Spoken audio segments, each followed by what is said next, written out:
Perkenalkan, nama saya Itra Sami. Saya salah satu mahasiswa dari Sikis Bina Bangsa Madiene akan melakukan penyuluhan, di mana materi penyuluhan saya itu adalah diabetes mellitus.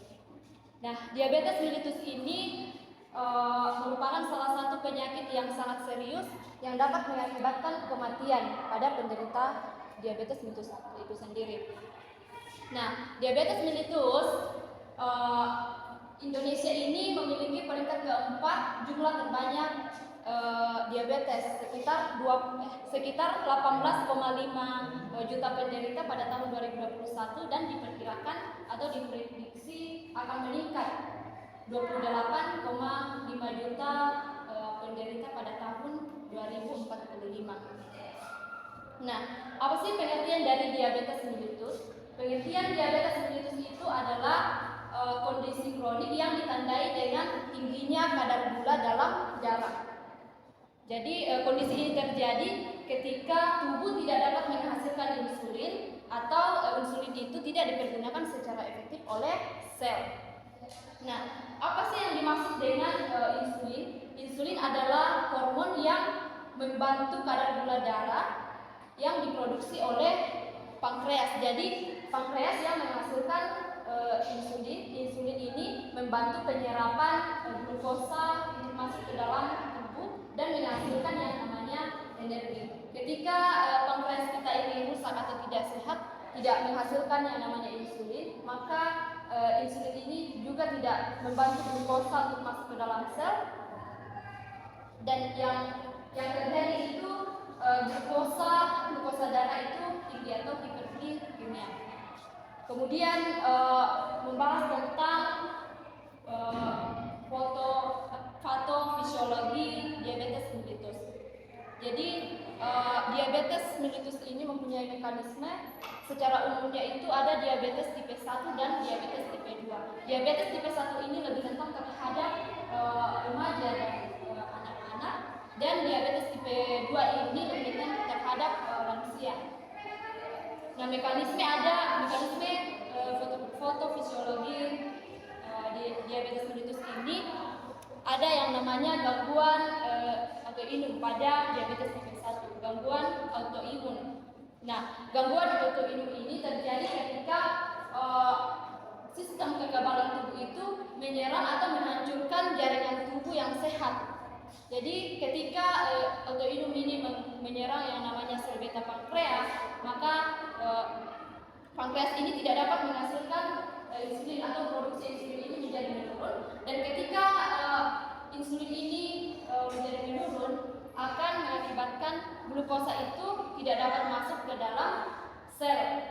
Nah, ketika tidak dapat masuk ke dalam sel, maka akan mengakibatkan yang namanya glukosa darah tinggi atau hiperglikemia. Dan kemudian ada mekanisme diabetes mellitus yang kedua, yang rentan terhadap lansia. Nah, yang pertama itu ada sel yang mengalami resistensi insulin, atau sel tidak dapat menerima atau menolak insulin. Nah, ketika insulin ini tidak diterima dan insulin ini tidak dapat bekerja dengan baik dalam tubuh, maka glukosa darah itu tidak dapat masuk ke dalam sel, seperti ada pada diabetes mellitus tipe 1. Nah, ketika glukosa tidak dapat masuk ke dalam sel, maka akan mengakibatkan glukosa darah yang tinggi. Selanjutnya itu saya membahas mengenai klasifikasi DM atau diabetes mellitus. Klasifikasi diabetes mellitus ini ada 3. Yang pertama itu diabetes tipe 1, diabetes tipe 2, dan diabetes tipe gestasional. Diabetes tipe 1 ini lebih rentan terhadap anak-anak, dan diabetes tipe 2 ini lebih rentan terhadap usia di atas 45 tahun, dan kemungkinan juga ada faktor genetik. Dan tipe gestasional ini hanya bersifat sementara, yang sering terjadi kepada ibu hamil, dan ketika ibu hamil sudah melahirkan itu, maka kadar gula dalam tubuhnya itu akan menjadi normal. Jadi gestasional ini, tipe gestasional ini memiliki sifat yang sementara. Kemudian saya membahas tentang kadar gula normal di bawah 6 tahun. Kadar gula normal di bawah 6 tahun itu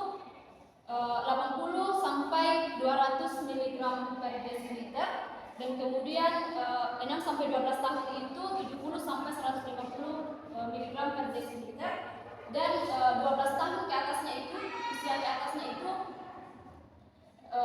batas normalnya itu 100 sampai 200 miligram per desiliter. Dan di sini materi selanjutnya itu tanda dan gejala. Apa sih tanda dan gejala penderita diabetes mellitus itu? Yang pertama ada yang namanya 3P. P yang pertama itu adalah poliurin atau sering kencing. Kemudian ada polifagia atau sering makan, suka sering lapar.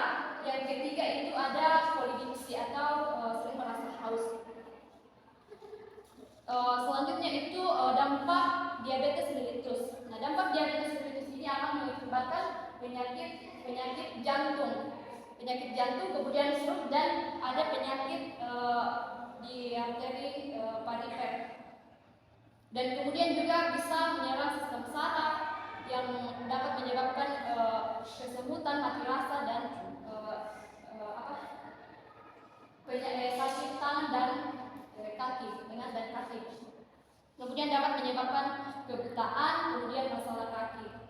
Jika penderita diabetes mellitus itu mengalami luka, kemudian mengidap juga yang namanya diabetes mellitus, akan luka yang ada pada kakinya itu akan menjadi infeksi sehingga terjadilah namanya amputasi kaki. Selanjutnya itu saya membahas mengenai pencegahan dan penanggulangan diabetes mellitus. Yang pertama itu sering-sering olahraga atau rajin berolahraga. Yang kedua itu menjaga berat badan secara ideal, kemudian menjaga pola makan. Ini menjaga pola makan itu tidak mengkonsumsi gula secara berlebihan. Nah, apakah pengidap diabetes mellitus itu bisa mengkonsumsi gula? Jawabannya itu bisa, tetapi gula yang terkhusus oleh penyakit diabetes. Kemudian menghindari makanan yang diawetkan seperti kopi, teh, susu kental manis, es batu dan es buah dan lain-lain, es krim juga dan lain-lain. Kemudian sebaiknya mengganti nasi putih ke nasi hitam atau nasi merah, karena kadar gula dalam nasi putih dan nasi hitam ini lebih rendah dibandingkan dengan nasi putih. Nah, sumber karbohidratnya juga bisa dari sayur-sayuran, biji-bijian, kacang-kacangan, bisa juga buah-buahan, tetapi harus dibatasi mengingat buah itu sangat manis. Dan selanjutnya itu pengecekan gula darah secara rutin. Jadi sering-sering kita melakukan pengecekan gula darah untuk mengetahui apakah normal gula darah atau tidak. Selanjutnya itu ada rajin meminum air putih. Mungkin itu saja yang dapat saya sampaikan. Kurang lebihnya mohon dimaafkan. Saya akhiri. Wassalamualaikum warahmatullahi wabarakatuh.